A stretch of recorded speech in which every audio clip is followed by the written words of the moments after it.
Welcome to the Tracking Connections podcast, and thanks for listening. We feature voices from around the world, sharing stories of working intentionally with deep nature connection in ways that transform lives, families, projects, and communities. I'm Sarah. I'm Aiden. And I'm John. And we are your hosts from Living Connection First. Hello there, everybody. This is John for Tracking Connection podcast, and this is episode 14.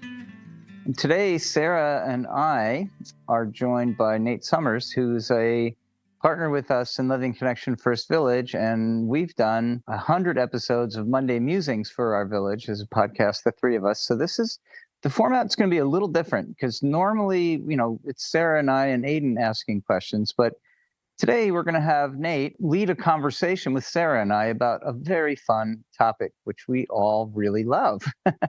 So I'm really thankful for that, Nate. Glad to have you here. Thankful for the topic, advanced awareness, and all that points to in terms of tracking connections. So yeah, grateful for this day where the marine layer is just below our 2,000-foot elevation at our home. And so we're getting the cold effect of the air, even though the sun is shining and the sky is blue.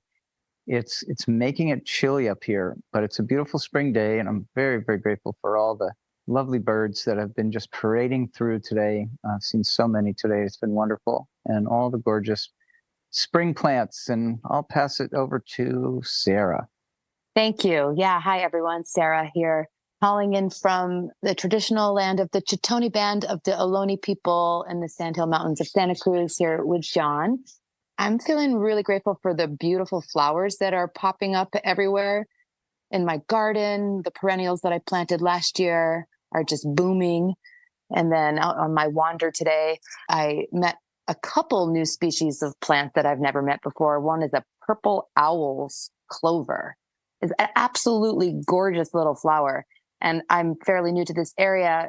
And right before I moved here, there was a big fire. So I don't know that I've ever seen this plant here or ever before in my life. Anyway, grateful for beauty and grateful for plants and the sun. And I'll pass it to Nate. Thanks, Sarah. Thanks, John. It's fun being here with you two in Tracking Connections podcast, a little different than what we normally do. And yeah, I have some gratitude today as well for sun. We've had a great deal of weather in the last 48 hours here in traditional Snoqualmie territory in the Snoqualmie Valley where I live in Washington State, pretty close to the intersection of the Snoqualmie rivers. We've had a lot of rain on and off in the last 48 hours, as well as some pretty wild and fun sun breaks where it gets quite warm. So the weather has definitely been erratic, to say the least. And yeah, I'll just express my gratitude to the trees. Right now, all the trees' leaves are all out. There's a myriad of colors of leaves, mostly shades of green. And it'll relate to some stories I'm sharing later. But I just thankful for the cottonwoods. Had a fun experience with cottonwood just this morning.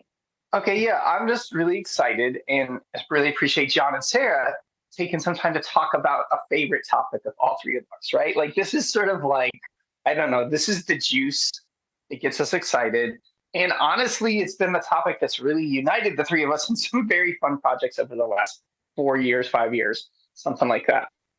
I kind of helped to bring us out of COVID, I think. And this is what we would, kind of term this idea of advanced awareness. I think there's a whole spectrum of human awareness, including, just helping us get very back into our core senses and using them regularly. That is, sort of fundamental to being human. But then there's all of these subtle things that happen when you start to do that regularly. And there's different cultures that talk about this. There's, stories that people have about this. These sort of borderline sound like magical, though they're not magical, things that happen for people around, say, feeling something in their body and following that pull and then finding something really cool on the trail, like a feather of a bird that they were looking for, or finding tracks of an animal. Or the really common one I think that everybody has is that sense of you're being watched and you turn and you look and somebody's looking at you, or vice versa. I think we've all had the experience of we're looking at somebody and then suddenly they feel that sense of being gazed at and they turn and look at us. or the mind's eye flash or something. We get an image in our mind, and then just a few moments later, we encounter whatever that image was. And it's very common with phone calls, right? Like from relatives or people we haven't heard from for a long time, people to get an image in their mind, and then suddenly what happens, that person's called. I like almost everybody I talk to has had that happen or some variation on that, right? So we're going to be talking about those really interesting things that can happen to us around this, really opening up the door to possibility and belief around this, because there's so much internal skepticism and that we can have around these things, or maybe because we've been exposed to external skepticism. But really, I think these are fundamental perceptual capabilities, sensory abilities that people have, especially when they get deeply connected to nature, especially when they're working on their connection practices, and when they really spend a lot of time in their senses. So we're going to each share a couple little stories, I think, and also share, our recommendations around this. So, definitely in my life, a lot of this has been around animals and animal encounters and tracking and finding tracker sign, as well as with birds. But I think I wanted to start off, I'm going to share a couple little stories, one of which is from today, around this with trees, because we don't necessarily always think of this with trees. So years ago, like probably almost 2 decades ago, maybe not quite 2 decades ago, I was out on a program teaching a bunch of teens out in nature. And I was with a fellow instructor. And I think it was a late fall, rainy, cold, borderline like freezing rain day. Intense circumstances to be outside, right? Like what a challenge to be out in the Pacific Northwest, lush, green, verdant, mossy landscape, but like the land's soaked with water. It's cold. It's, afternoon, it could be getting dark pretty soon. And doing this, I think it was an after school program, and with a fellow instructor.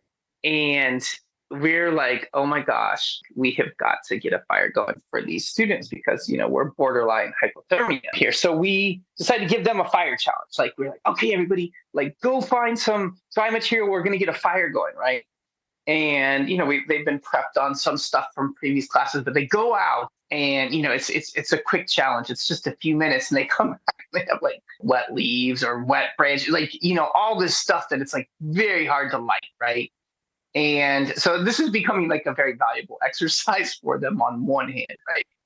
The flip side is that it's now colder and they're wetter and they've gone through brush and, we're cold and we're wet.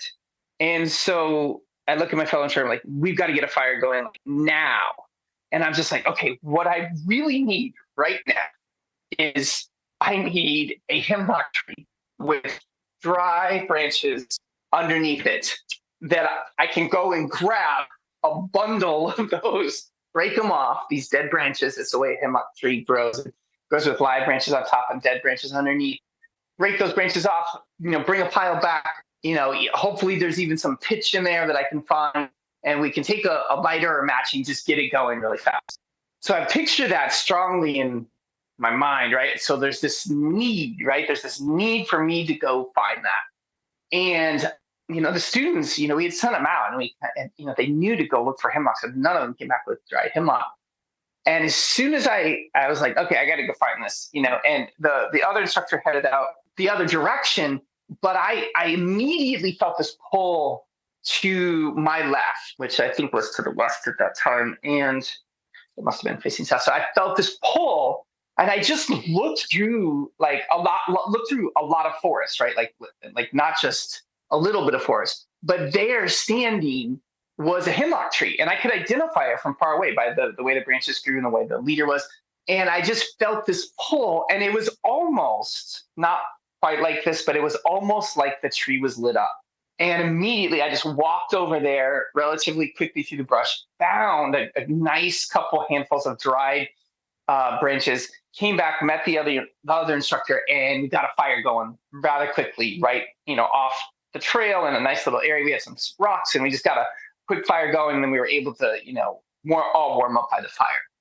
So it was this really wonderful example of like a need, a request, I think, put in there on my own, just sort of unconsciously, but, a request out to the universe and then a response. And so then we, of course, had gratitude around the fire. That was, many years ago, like I said, and really stuck with me because, like I said, I had some of those experiences in the past with animal tracks and bird language and seeing animals. But this was, I think, the first time I'd had this experience with a tree or a plant. Fast forward to today. I'm over at the Snoqualmie River in the valley, and I'm having a great sit spot. And there's this like little, it's not a perfect ring in the clouds, but it's kind of this distorted ring of blue that's been hovering over the valley all morning as these big patches of dark clouds move in and out and move in and out. And at some point, I know in my bones that it's going to rain at some point, right? So I'm enjoying sit spot. I'm getting ready to wrap up. And just at that point, it starts to rain, right? And it starts to rain, sprinkle a little bit. So I'm packing up my stuff. I really want to just kind of enjoy myself on the way out. I don't want to rush out because I've had this relaxing, deep sit spot experience. And as I'm getting ready to wander out, and then it starts to rain quite a bit harder. And I don't have good rain gear. Like I normally, everywhere I go, every time I go out with rain gear. But today I was just like, well, it starts to rain, I'll just come back, But I had gone a little bit further than I expected. And I had seen off to my right these cottonwoods, and like I turned to those cottonwoods, and I was like, okay, maybe I'll go over to those cottonwoods. But I just kept feeling this pull to my left, which would be south. And I was like, man, the cottonwoods are right there. But then I turned and looked, and there was another cottonwood, and it was to the south. And so I just felt pulled to go to that cottonwood, right? Like it was in my body, like, oh, I better go this way. So I followed that urge, right? I listened to my body, and I went down there, and it had dumped rain last night. Like it rained early this morning, probably between like 4 and 6. It was like raining really hard, and so there was a lot of wetness out everywhere. And I got over to that big cottonwood, and it had a nice view of the river. So I was like, okay, well, this is kind of nice. There was some rain protection. And then I stepped up close to the cottonwood, and I'll just let everybody know, like, when I think of rain protection in the Pacific Northwest, I do not think of cottonwood trees. I think of hemlock trees. I think of cedar trees. Those are where I would go normally. But I got underneath this cottonwood tree, and I got right up against its east-facing bark, this kind of like wrinkled, thicker bark. It was a bigger cottonwood tree. And I realized that whole side of the tree was dry. And there was even a patch of ground on the right about like 6 inches, maybe 8 inches coming out from the base of that tree that was dry. And I just stood there. And even as it was raining pretty hard, I was dry. And somehow the cottonwood branches, as they were lined up right against the trunk, it was quite nice and dry. And I waited there for about 10 or 15 minutes, had a kind of nice, standing spot, checking out the river, seeing everything respond to the rain. And then eventually the rain got light enough. I felt comfortable walking out, and it kind of petered on and off for a while. And by the time I got back to my car and drove home, it was definitely raining harder. But that cottonwood spot turned out to be the perfect spot to go be out of the rain today.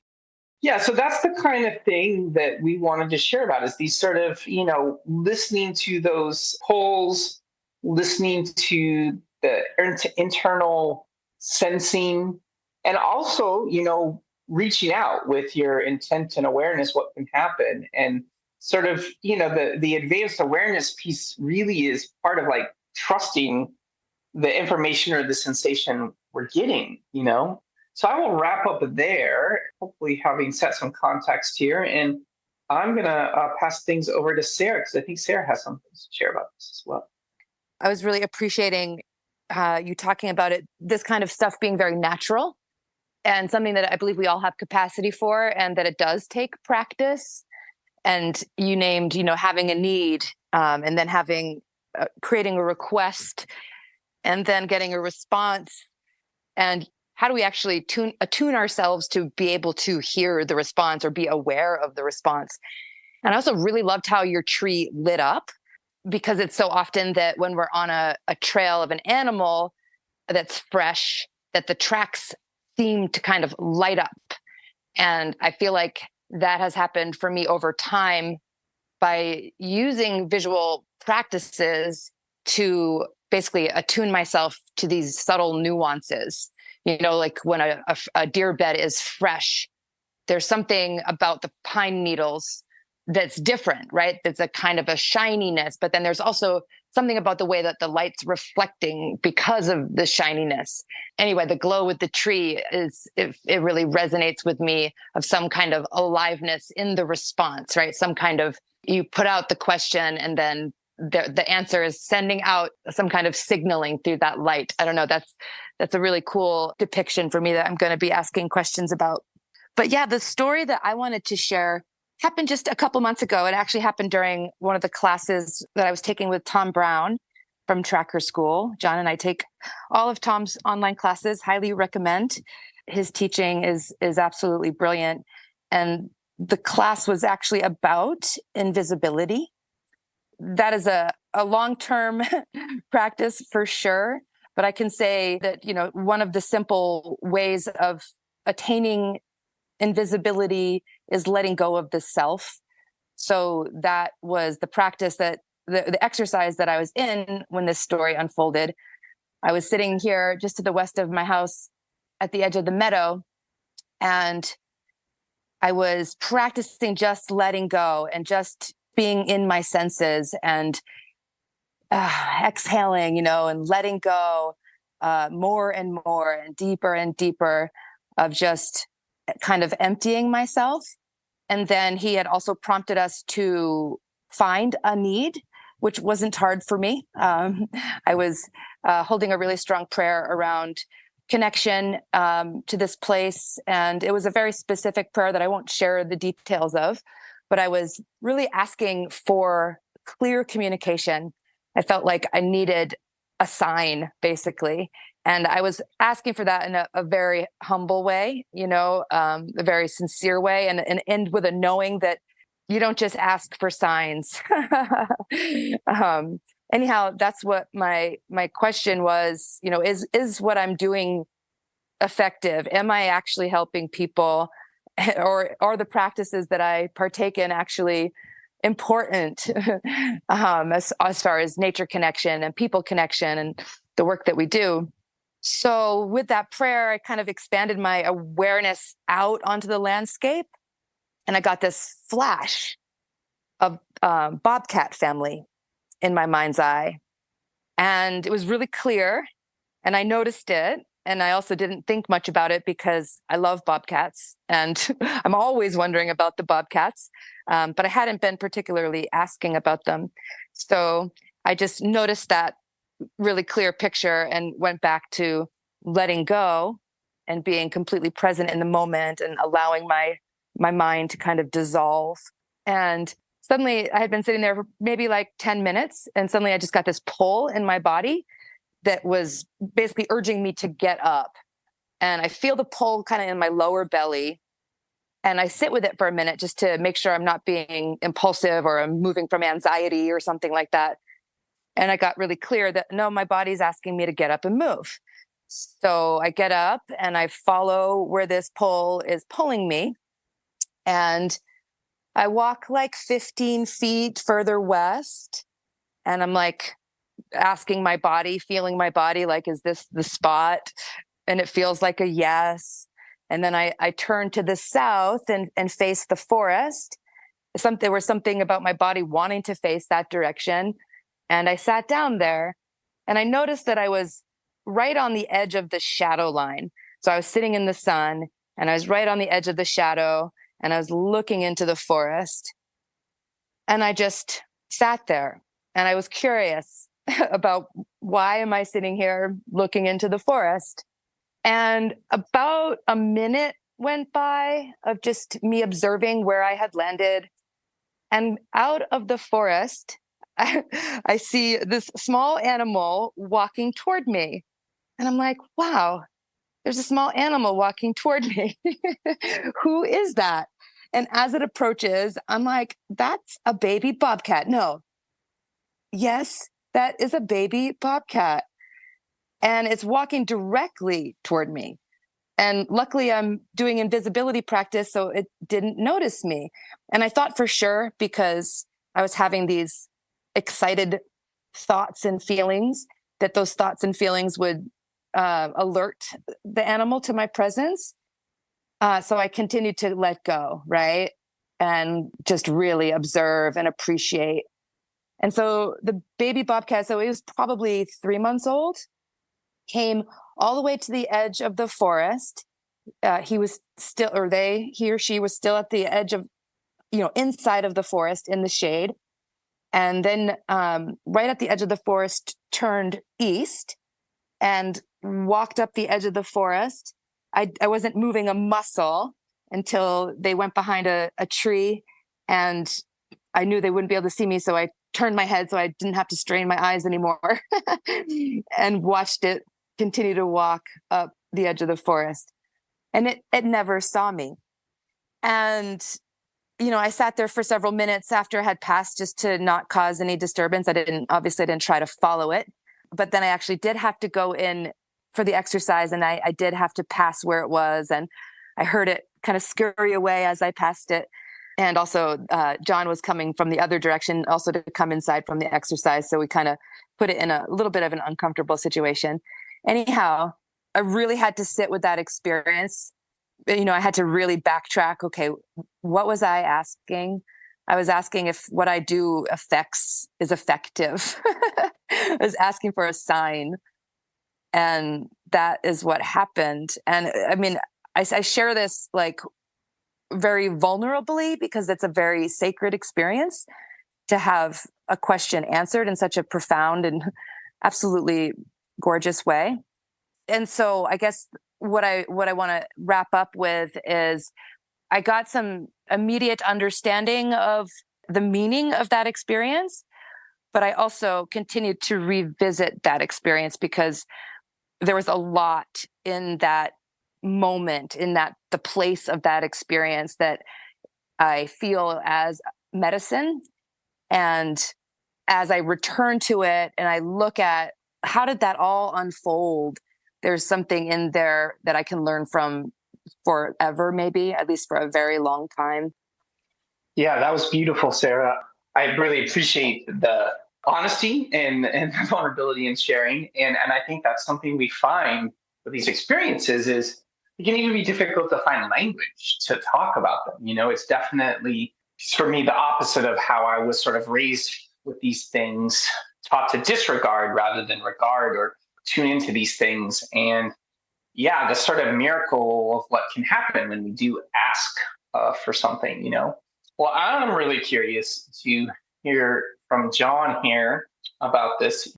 Really, a lot of what I have experienced and learned about this relates to things John shared with me or shared with many people at different times and set me and many others on this path. So, John, I'd love to hear your thoughts about this topic and what you'd like to share today about it.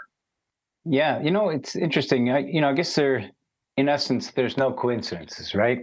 When you really start to pay attention to these moments, when there's a pull or there's a need or a deep question or a really sincere curiosity coming from a innocent core part of ourselves, the answers often come in ways that you just can't explain. And, I often tell the story of Tom Brown.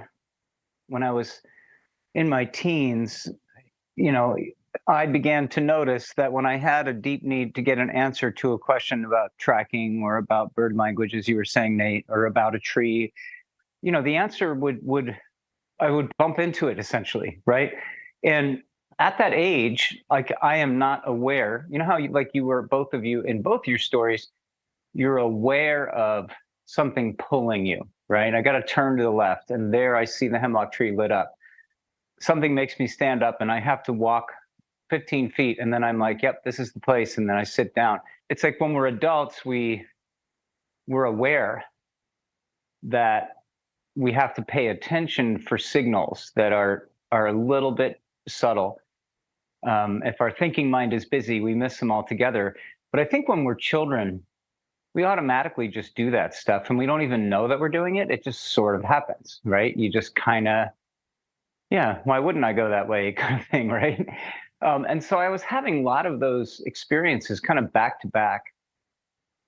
Tom was talking to me about it, asking me questions. I was sharing the story. And he said, "What do you think of that? How you got that answer?" I said, "Oh, coincidence." And I have to admit, I've been guilty of saying coincidence the last 3 or 4 conversations I had with Tom over the last week, right? So he says, "Coincidence, huh?"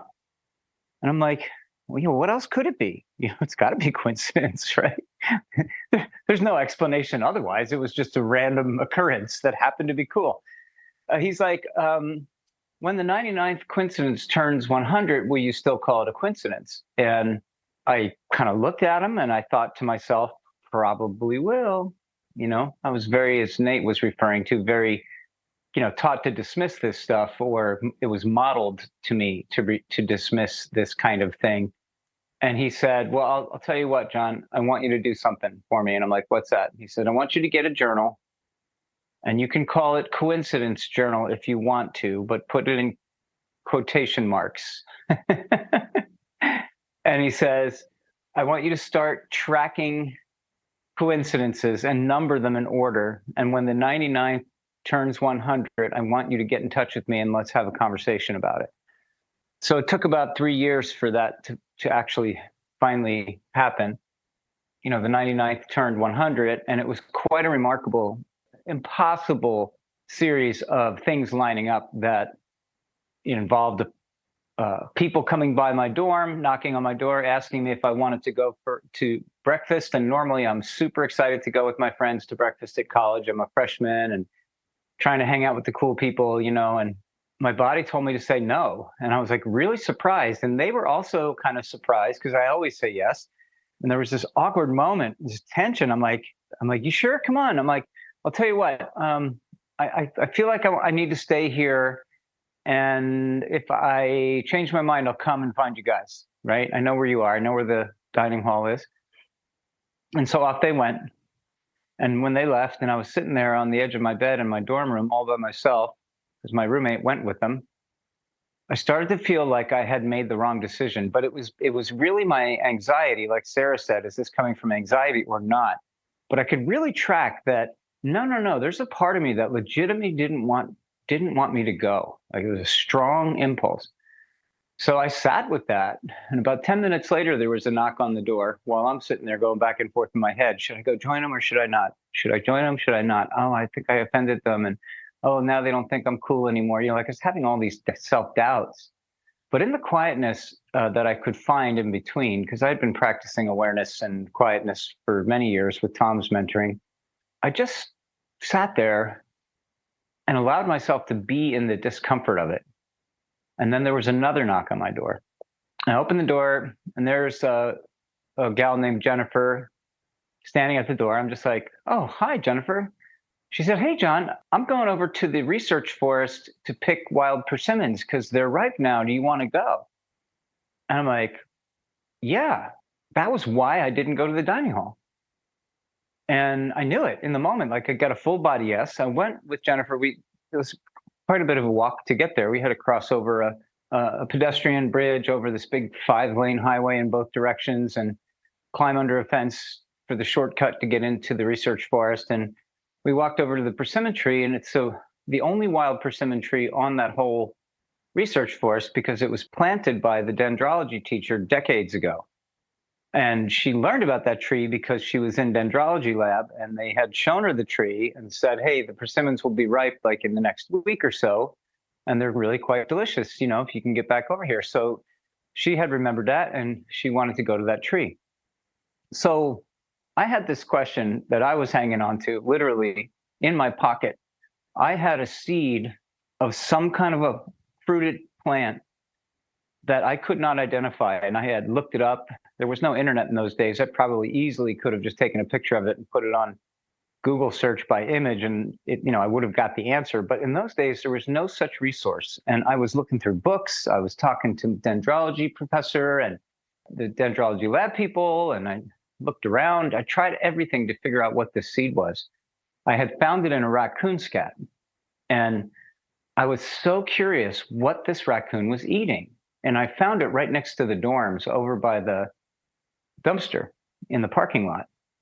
So it was an interesting mystery for me. And I was really, because I prided myself in knowing all the seeds that I would find in scat to know what the animals were eating. Like I'd really done so much research on that and created a whole journal about seeds from different wild fruits. So I'd find wild rose hips, I'd squish them and break them open and pull out the seeds and let them dry. And then I'd study them so that when I saw them in a scat, I'm like, that's a rose hip, or wild grape, or, the various fruits that were growing around wild in the area. So then I would know, okay, the raccoons have been eating wild roses, or the raccoons have been eating the wild raspberries or blackberries, I should say. And, so here was this seed that was completely stumping me to no end, and nobody knew what it was. And I literally had that seed in my pocket. Yes, I did wash it. Yes, I did clean it. And then I polished it. So it wasn't gross. And she hands me this persimmon, and I bite into it, and I hit the seed, and I spit it into my hand, and it's the exact seed that's in my pocket. And it answered so many questions at the same time. It was like, okay, this raccoon has to cross 10 lanes of traffic, 5 in each direction, to get from this persimmon tree, the only one on campus, over to where the dumpsters were by the dorm. I'm like, how is this raccoon even doing that? So that answer coming to me, that was 100. I journaled it, but of course it brought up more questions. I'm like, how is that raccoon safely going back and forth between the research forest and this dumpster without getting killed by cars? And then I found the answer to that. There was a culvert that went under the highway. Not far from there was a little creek that ran across, the highway through a pipe underneath the highway. And the raccoon was using that as a wildlife crossing before that was a popular idea. I tell that story, and it just so happens, I said there's a synchronicity here with the timing of this conversation, because last night I was listening to Craig Foster's new book that just came out called My Amphibious Soul. And he spends a lot of time in that book. And by the way, it's available on Audible right now. And I was listening to the Audible version, and he spends a lot of time talking about the San Bushman trackers that he was trained by and the Zulu person that trained him. And he had spent a lot of time with these master trackers, and he became aware of the conversation. He said, the Bushmen talk about building threads with the animals and the plants and the birds. And these threads, which become ropes over time from building that relationship, that energy flows in both directions, meaning that with the case of the raccoon, right, there's a thread between me and the raccoon, but I don't have any thread with the persimmon at all. I've never met this tree before, right? But the thread, I'm pulling on that thread. I need to know the answer to this question, and I am pulled to it. In the same way, Craig was saying, you can pull the other way too. You can pull things towards you as well. And he tells some brilliant stories of exactly that happening. Encounters with Cape clawless otter, and a very, very, very interestingly timed synchronicity with a Cape rock crab that is molting. And in 30 years of diving in the False Bay, he'd never seen a Cape rock crab molt because they do it in secret.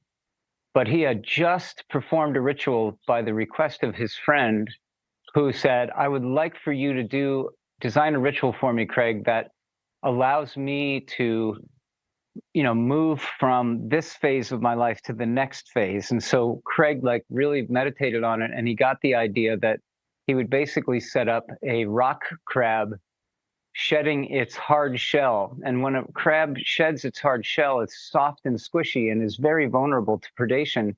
So they always do it in secret, hidden places so that they're not vulnerable to predation. That's why Craig had never seen it before. So he'd just finished that ritual and was diving through a cave. He had just got the pull to take Giannis to dive through this cave, like an archway, to pass through it as part of the completion of this ritual. They had already done that part where a bunch of people and friends and family surrounded him like his hard shell, and he had to wriggle out and go into this new phase, right? That was just what he had created. And when they went to swim through that cave, something caught their eye, the movement of something falling from the ceiling of the cave down to the bottom of the cave floor. And when the silt had cleared away and they could see in the clear water, it was a rock crab actually shedding its hard shell and going into that very vulnerable stage. As soon as it finally let go of its hard shell that it was shedding, it immediately scuttled into a hiding place. But Craig said, in 35 years of diving, or 30 years of diving in the False Bay, he had never once witnessed a rock crab do that. And it just happened to be right after he had done that ritual for Giannis. So, he talks a lot about that, indigenous people kind of take this stuff for granted. Like, they grow up knowing that this is not only possible, but it's natural and normal. And the grandmothers and grandfathers support these stories and help them to calibrate and get to know the difference between what's coming from my mind as a projection or a wish or anxiety versus what is a legitimate tugging. The Bushmen call it tugging. But, this notion of advanced awareness, when you have a need greater than self, when you have a big question that must be answered, even if it's just coming from an innocent curiosity, which is you building relationship with the wild within you and the wild around you, which is really what nature wants us to do, right? That's how Craig would put it. Like, there's a divine intelligence in the natural world that really wants humans to come back home, and so when you build connection with things through your curiosity, through developing relationships over time, you begin to tap into this greater intelligence that sort of helps to conduct you to the right place at the right time. Because, literally, I tracked 99 coincidences until they turned 100, and all of them had all of this in common.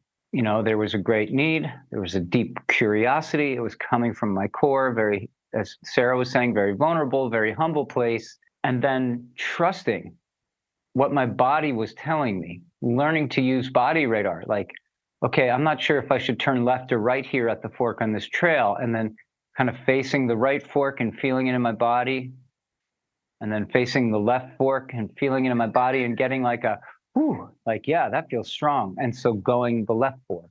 And every time you come to this place where you have to make a choice, left or right, doing that same thing and listening to that core, as Sarah was describing, coming from your belly, that's pulling you one way or another, right? And learning how to recognize those subtle cues within ourselves is the calibration, right?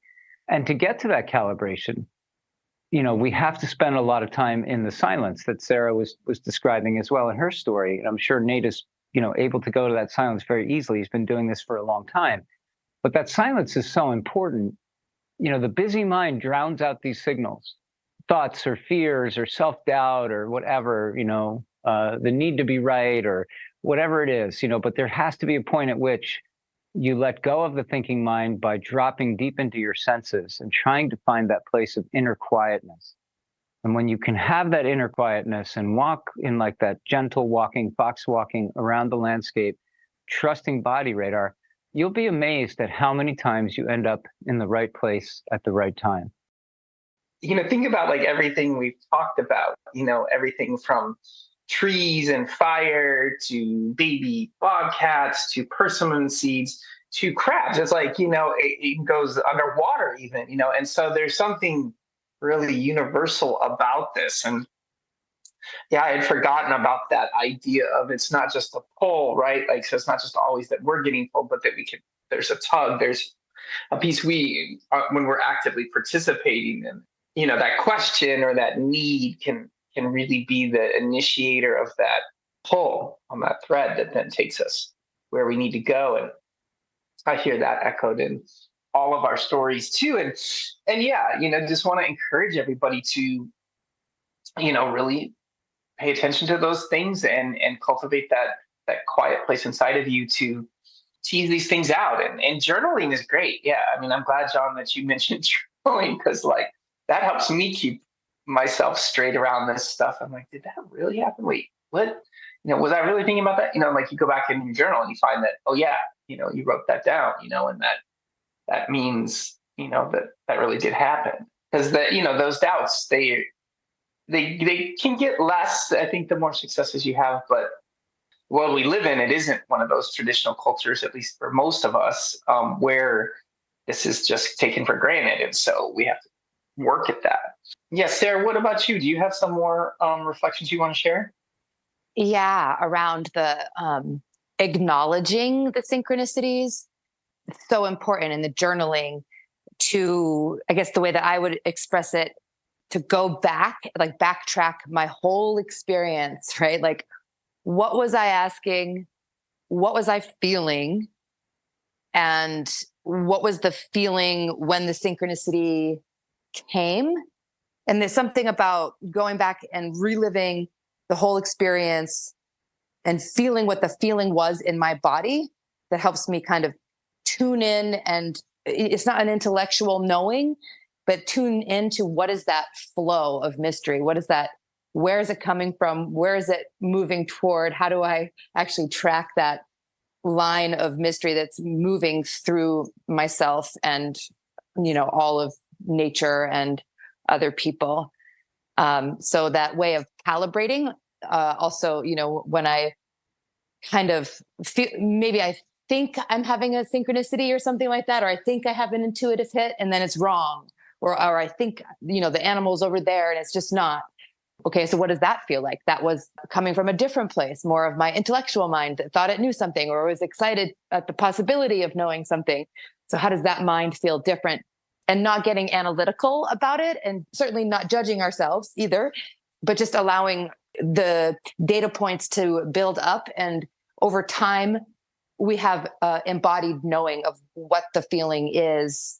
And again, it's not an intellectual process of knowing in that moment, but it's a habit of following, right? And a habit of tuning in to, there's that feeling. So yeah, I really appreciate this conversation. Thank you, Nate. Oh yeah, my pleasure. And yeah, John, did you have anything else you wanted to share before we wrap up? Yeah, I wanted to talk about the journaling. There's a reason why. And Craig, again, in his book, The Amphibious Soul, Finding the Wild in a Tame World. Fantastic book. I think everyone who's enjoying this podcast will really like Craig's 6-hour plus deep dive into this topic in a lot of different ways. It's so interesting. Why do we journal? We journal, what Sarah just said is so important, because maybe our aunts and uncles and elders in our life in modern times can't give us the reflection and the feedback, right? Maybe, my mom and dad, bless them, they're both on the other side now, and they were loving parents, and I, of course, love them so much, and they love me, and they were very good to me. But they couldn't provide that reflection and calibration for me. That was just outside their world. And I was fortunate that I had somebody like a mentor like Tom Brown as a boy, who actually took the time to get me to reflect, right?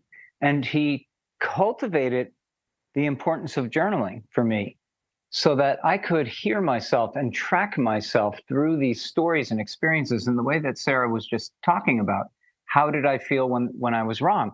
And I ended up in the wrong place, at the right time, so to speak. And I didn't find what I was looking for, versus how did I feel when I did get it right, and that's what Tom had me do in reflecting. When I got to the 99 turns 100, I drove up to the tracker school and told him 99 turned 100. And he looked at me for a second, kind of wrinkled his brow. Oh, you were doing that this whole time, huh? And I'm like, yeah. He's like, great. All right, let's talk about it. But before we do, what I want you to do is I want you to go through all 100 of these experiences and see what they all had in common. Now, how cool was it that I actually had 100 journals to go through? And then the patterns were really quite obvious. It became obvious after reading the first 3 or 4 examples. I'm like, oh yeah, I had a big question. I tried to research it physically. I tried to use all the resources at my fingertips, every field guide, every person I could talk to. Didn't find the answer. It's still a mystery. Ask the question, what are you? What is going on with this? Like, how do I get this answer? And then letting go, going into that surrendered place that Sarah was talking about, just releasing and letting go and kind of forgetting about it, but then trusting body radar. And when I feel like, okay, I'm going from here to there, I'm going from here to my sit spot, on my way, I suddenly, and he says, this is words from Tom's mentor, grandfather, he would say, don't ever walk to your sit area, walk towards it. Meaning that if on the way you feel a pull, you don't have a destination that's so hard that you won't listen to that pull. And, that was what all these things had in common. And, the wandering spirit, allowing myself to wander towards my sit area or towards my fishing hole, but not necessarily beelining, that all these things added up over time. And I began to see the pattern emerging from this, whether I needed to find a bow drill material that, like in Nate's story in an emergency, or a medicine plant or an edible plant, it worked again and again and again, just the way that Sarah and Nate described, so it's a potent ancient conversation that, people who grow up in cultures where this is normal, grow up as children with aunts and uncles and grandmas and grandpas that reflect with them and help them calibrate, right? So that's why in our modern times, it's so important for us to journal, because there's no one there necessarily to calibrate for us. In fact, if we try to tell the story to even someone who we consider a friend, they might just sort of think we're nuts. Right. And then we'll sort of develop more self-doubt, and then we'll start to feel weird, and then we'll stop wanting to practice these things. Right. So if you find a friend, as Ingwe used to say, my elder Ingwe used to say, if you find a friend who you can share these stories with, who doesn't think you're weird, but also has these same kinds of experiences, cherish that friendship. He calls that a spiritual friendship. And he said it's probably the most valuable friendship in your life. Take care of that relationship, tend that relationship for your life, because it's the most important kind of friendship you could have if you're a person on a journey like this. So that's what I'd like to share there. And I'll pass it back to you, Nate, to wrap us up. Yeah, everybody, we recommend you really embrace this, and try it out and take it into your life, and yeah, find those buddies if you can, and yeah, journal, and trust what the world is telling you, even if it takes 100 times, and it really does open up a whole new world. So, yeah, thanks, John, and thanks, Sarah, for having me as a guest on Tracking Connections podcast. What a special treat, and what a fun topic. I'm happy to talk about this anytime. Well, I'm glad, because I'm going to ask you to talk about your most recent book, because it's along these lines. Yeah. Okay, thanks, John. I did write a book over the winter. It came out this spring. It's called Shadow Survival. It is on Amazon. And yeah, it does talk about these things. And I could go down a rabbit hole getting into it. But this is one of the chapters. This is one of the things I talk about in depth. And really, it's been a hot button for a lot of people. And, just like cool people, military people, police officers, people who have, first responders who have like really intense jobs, talking about how like they appreciate that somebody's acknowledging these things for real. So yeah, good stuff. So yeah, and I really enjoyed reading it too, Nate. And I think it's a great book. And I think now you have two resources, people, to go from here, right? You can listen to Craig's book, you can read Nate's book, and you can also catch Craig on Tim Ferriss's podcast, which is also a wonderful conversation. So, but thanks, Sarah. Thanks, Nate. This has been great. Thanks for being with us on Tracking Connection podcast. Mm-hmm. Thanks, Nate. Thanks, John. Thanks, everyone. Thanks for listening to Tracking Connections. You can find everything related to the podcast and our current offerings at trackingconnections.net. We'll see you next time.